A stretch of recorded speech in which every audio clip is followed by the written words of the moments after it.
Assalamualaikum Ray. Kenapa tidak cukup hanya dengan menyembah Allah?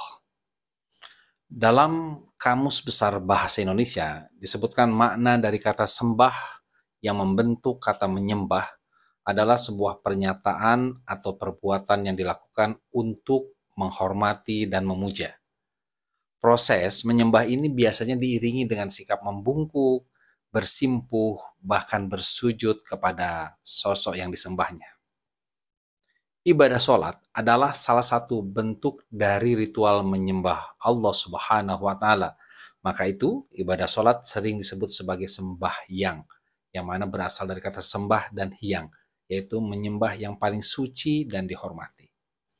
Itu mengapa kalimat iyyaka na'budu kurang tepat bila dimaknai hanya kepada engkau kami menyembah, tapi lebih tepat jika dimaknai hanya kepada engkau kami mengabdi. Menyembah Allah hanyalah salah satu bentuk dari pengabdian. Dan tentu saja masih banyak bentuk pengabdian lainnya kepada Allah. Misalkan dengan bekerja, menikah, sedekah, ngaji, ngopi, dan lain sebagainya. Di Kamus Besar Bahasa Indonesia, abdi punya makna hamba atau pelayan atau bawahan. Mengabdi kepada Allah adalah sebuah keadaan yang paling nyaman dan aman untuk kita sebagai manusia. Karena memang fitrah kita diciptakan oleh Allah hanya untuk mengabdi kepadanya. Allah berfirman, "A'udzubillahi minasyaitonirrajim, wa ma khalaqtul jinna wal insa illa liya'budun." Tidak aku ciptakan jin dan manusia kecuali untuk mengabdi kepadaku. Az-Zariyat ayat 56.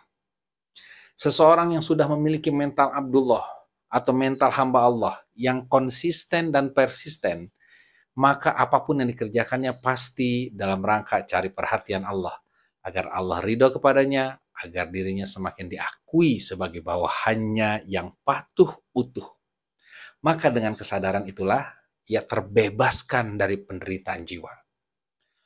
Bukti lain seseorang sudah mengabdi kepada Allah adalah ia hanya memohon pertolongan kepada Allah, atau ia hanya menjadikan Allah sebagai satu-satunya tempat bergantung.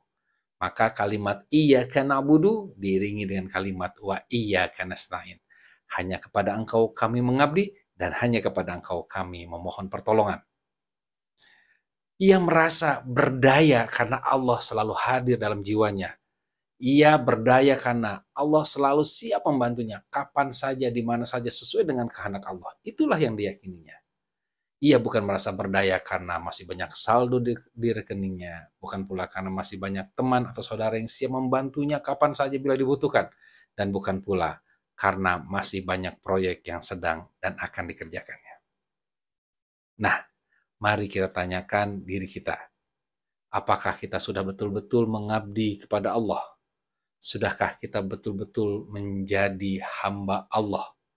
Ataukah kita masih menjadi hamba saldo rekening, hamba saudara teman yang kaya, atau masih menjadi hamba proyek yang menghasilkan cuan? Mudah-mudahan apapun keadaannya, kita tetap berdaya karena ada Allah yang maha memberdayakan. La haula wa la quwata illa billah. Wassalamualaikum. Bye.